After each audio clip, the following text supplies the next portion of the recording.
Hi friends, வணக்கம். Welcome to trending சமையல். இன்னைக்கு நம்ம சேனல்ல ரொம்பவே பயனுள்ளதான கிச்சன் குறிப்புகள் தான் ஷேர் பண்ணியிருக்கேன். இன்னைக்கு வீடியோ பார்க்கறதுக்கு முன்னாடி நம்ம சேனலை நீங்கள் இது வரைக்கும் சப்ஸ்கிரைப் பண்ணலன்னா மறக்காம சேனலை சப்ஸ்கிரைப் பண்ணி வச்சுக்கோங்க. இப்போ வாங்க நம்ம வீடியோக்குள்ளே போயிட்டு என்னென்ன டிப்ஸ் இருக்குது அப்படின்னு சொல்லிட்டு பார்க்கலாம். இந்த மாதிரி டீ வடிக்கிற ஃபில்டர் வந்து பழசாயிடுச்சு அப்படின்னு சொல்லிட்டு நம்ம நிறைய பேர் வந்து தூக்கி போட்டிருப்போம். ஸோ அந்த மாதிரி இதுக்கு மேலே வந்து தூக்கி போடாதீங்க. ரொம்பவே யூஸ்ஃபுல்லான விஷயத்துக்கு வந்து பயன்படுத்திக்கலாம் கிச்சனில். எதுக்கு அப்படின்னு பார்த்தீங்கன்னா, அந்த மாதிரி கத்தி வச்சு நம்ம ஃபஸ்ட்டு இதை வந்து கட் பண்ணி எடுத்துக்கலாம். நல்ல சர்க்கிள் மாதிரி இருக்குல்ல, அது மட்டும் நமக்கு கிடச்சா போதும். மற்ற பீஸ் எல்லாத்தையுமே கட் பண்ணி எடுத்துக்கோங்க. இதை வந்து நம்ம இப்போ சிங்கில் யூஸ் பண்ணிக்கலாம். சிங்கில் பார்த்திங்க அப்படின்னா நமக்கு சீக்கிரமாக அடைப்பு வருதில்ல. அதுக்கு என்ன காரணம் அப்படின்னா, இந்த ஹோல்ஸ் வழியாக வந்து இப்போ பார்த்திங்கன்னா இதுலேயும் ஹோல்ஸ் இருக்குது, அதுலேயும் வந்து நடுவில் ஹோல்ஸ் இருக்கு இல்லையா, அது வழியாக நிறைய சின்ன சின்ன பொருட்கள் எல்லாம் வெளியே போயிட்டு அந்த பைப்புக்குள்ளே ஒட்டிக்குவோம். அதுக்கப்புறம் வந்து பார்த்திங்க அப்படின்னா போக போக நமக்கு வந்து சீக்கிரமாக அடைப்பு ஏற்பட்டுரும். ஸோ அந்த மாதிரி ஆகாமல் இருக்கிறதுக்காக இந்த மாதிரி நீங்கள் வந்து டீ ஃபில்டர் வந்து நடுவில் போட்டுக்கோங்க கட் பண்ணி. அதுக்கப்புறம் இந்த ஃபில்டர் வந்து அதுக்கு மேலே வந்து வச்சு விட்டுட்டிங்க அப்படின்னா, நீங்கள் வந்து பாத்திரம்லாம் கழுவும் போது ஒரு சின்ன சின்ன குட்டி பொருளாக இருந்தால் கூட உங்களுக்கு வந்து சிங்க் ஹோல்ஸ் வழியாக வெளியில் வந்து போகாது. ஸோ சீக்கிரமாக நமக்கு வந்து இந்த பைப் அடைக்கிற பிரச்சனைலாம் வந்து வரவே வராது. அதாவது சிங்க் வந்து ஃபுல்லாகவே தண்ணி ஃபுல்லாக ரொம்பிடும். ஸோ அந்த மாதிரியான பிரச்சனைகள் எல்லாமே வந்து அவாய்ட் பண்ணிக்கலாம். சின்ன சின்ன அரிசியாக இருந்தாலும் சரி, கடுகாக இருந்தாலும் சரி, உங்களுக்கு எல்லாமே இதுலேயே தங்கிடும். நம்ம ஈஸியாக வந்து க்ளீன் பண்ணுறதுக்கு ரொம்பவே யூஸ்ஃபுல்லாக இருக்கும். நீங்களும் வந்து ட்ரை பண்ணி பாருங்கள். இப்போ நம்ம அடுத்த டிப் என்ன அப்படின்னு பார்க்கலாம். குழந்தைங்களுக்கு வந்து நம்ம இந்த மாதிரி தங்கத்தில் தோடு வந்து போட்டு விடும்போது அந்த திருகாணி வந்து கழண்டு விழுந்துருமோ, தோடு தொலைஞ்சு போயிடும் அப்படின்னு சொல்லிட்டு ஒரு பயம் இருக்கும் நமக்கு. அப்படி இல்லைன்னா ஆல்ரெடி நீங்கள் வந்து யூஸ் பண்ணிக்கிட்டு இருக்க தோட்டில் கூட உங்களுக்கு வந்து திருகாணி லூஸாக இருக்குது, அப்பப்போ கழண்டு வருது அப்படின்னு சொன்னீங்கன்னா கண்டிப்பாக இந்த டிப்பை வந்து ஃபாலோ பண்ணி பாருங்கள். இந்த டிப்பு வந்து எனக்கு எங்கள் அம்மா சொல்லி கொடுத்தது. என்ன அப்படின்னு பார்த்தீங்கன்னா, நம்ம வந்து தோடு அந்த மாதிரி எடுத்துக்கலாம். அந்த தோட்டோட திருகாணி இருக்குது பார்த்தீங்களா, அதை வந்து வீட்டில் இருக்கிற ஒரு பூண்டு வந்து எடுத்துக்கோங்க. அதோட தோலை வந்து உரிச்சிட்டு எடுத்துக்கோங்க. எடுத்துட்டு அந்த திருகாணியை வந்து நீங்கள் என்ன பண்ணுறீங்க அப்படின்னா, அந்த பூண்டில் வந்து ஃபுல்லாகவே குத்தி விட்டுருங்க. இந்த மாதிரி நம்ம செஞ்சுட்டு போடும்போது பார்த்திங்கன்னா, அந்த திருகாணி வந்து அந்த தோட்டோட நல்லா டைட்டாக பிடிச்சிக்கும். ஸோ பாருங்கள், நான் உங்களுக்கு பண்ணி காட்டுறேன். நல்லா அந்த மாதிரி ஒரு செகண்டுக்கு குத்தி விட்டுருங்க. அதுக்கப்புறம் அதை எடுத்து டக்குன்னு அந்த ஈரம் காயறதுக்கு முன்னாடியே நீங்கள் வந்து தோட்டில் வந்து போட்டு விட்டுருங்க. இப்படி போட்டிங்கன்னா நல்லா டைட்டாக பிடிச்சிக்கும், உங்களுக்கு கலண்டு வராது. இதுக்கு இன்னொரு ஐடியாவும் இருக்குது. அந்த திருகாணியில் வந்து லைட்டாக நெயில் பாலிஷ் வந்து அப்ளை பண்ணிவிட்டு நீங்கள் வந்து தோடு போட்டிங்க அப்படின்னாலும் வந்து சீக்கிரம் கலண்டு போகாது. ட்ரை பண்ணி பாருங்கள். இப்போ நம்ம அடுத்த டிப் என்ன அப்படின்னு பார்க்கலாம். வீட்டில் இருக்கிற ஒரு பழைய வாட்டர் பாட்டில் நான் வந்து எடுத்திருக்கேன். இப்போ இது வந்து நம்ம ஹோல்ஸ் போட போகிறோம். ரொம்ப சூப்பரான ஒரு ஆர்கனைசர் தான் அதில் வந்து ரெடி பண்ண போகிறோம். அதுக்காக ஒரு கேண்டில் வந்து ஏற்றி வச்சுருக்கேன். இப்போ ஒரு சின்னதாக கத்தி ஒன்று எடுத்துக்கோங்க. இந்த கேண்டிலில் வந்து சூடு பண்ணிட்டு நான் வந்து ஹோல்ஸ் போடுற மாதிரி நீங்கள் போட்டுக்கோங்க. உங்களுக்கு வீடியோக்காக நான் வந்து இன்றைக்கி சிம்பிளாக பண்ணி காட்டுறேன். இதை வந்து எக்ஸ்ட்ராவாக நீங்கள் வந்து உங்களோட க்ரியேட்டிவிட்டியில் நீங்கள் வந்து சூப்பராக டெக்கரேஷன் பண்ணிக்கலாம். பாருங்கள், இந்த மாதிரி வந்து ஹோல்ஸ் வந்து போட்டுக்கோங்க. உங்களுக்கு எவ்வளோ ஹோல்ஸ் வேணும்னாலும் நீங்கள் வந்து போட்டுக்கலாம். பாருங்கள், நான் இந்த மாதிரி போட்டிருக்கேன். இப்போ இதுக்குள்ளே வந்து நம்ம வந்து ஆர்கனைசராக யூஸ் பண்ண போகிறோம் இல்லையா, அது நம்ம யூஸ் பண்ணும்போது கீழே விழாமல் இருக்கிறதுக்காக நான் வந்து அரிசி போட்டிருக்கேன். சும்மா வீடியோக்காக தான் நான் உங்களுக்கு போட்டு காட்டுறேன். நீங்கள் எது வேணும்னாலும் யூஸ் பண்ணிக்கலாம். இப்போ அது போட்டதுக்கப்புறமா நம்ம வீட்டில் இருக்கிற ஸ்பூனு, சின்ன சின்ன கத்தியெல்லாம் இருக்கு இல்லையா, அதெல்லாம் வந்து உள்ளே இன்சர்ட் பண்ணி வச்சுக்கலாம்.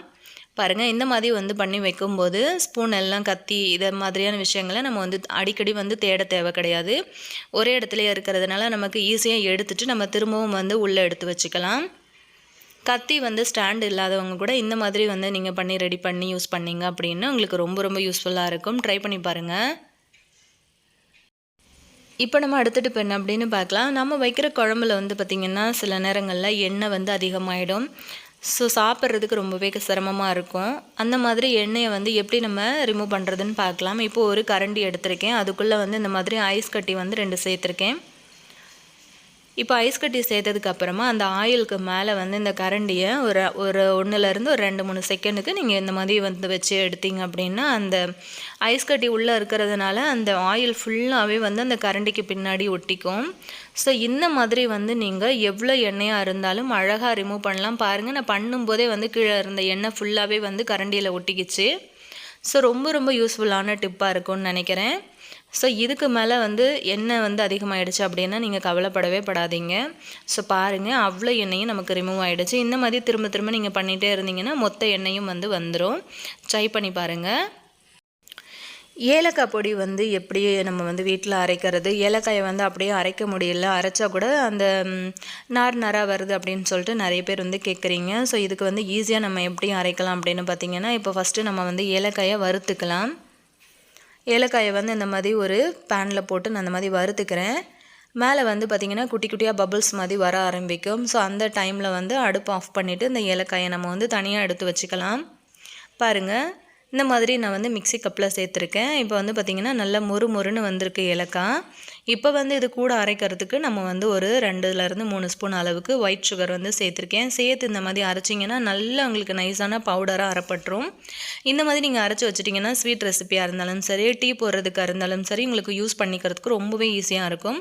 அது மட்டும் இல்லாமல் நமக்கு வந்து அந்த திப்பியாக வந்து வாயில் வராது. ஸோ பாருங்கள் எந்த அளவுக்கு நைஸான பவுடராக நம்ம வந்து அரைச்சிருக்கோம் அப்படின்னு சொல்லிட்டு. இந்த மாதிரி அரைச்சி ஸ்டோர் பண்ணி வச்சிங்க அப்படின்னா உங்களுக்கு சீக்கிரத்தில் கெட்டு போகாது, ரொம்ப நாளுக்கு லைஃப் வரும். ட்ரை பண்ணி பாருங்கள்.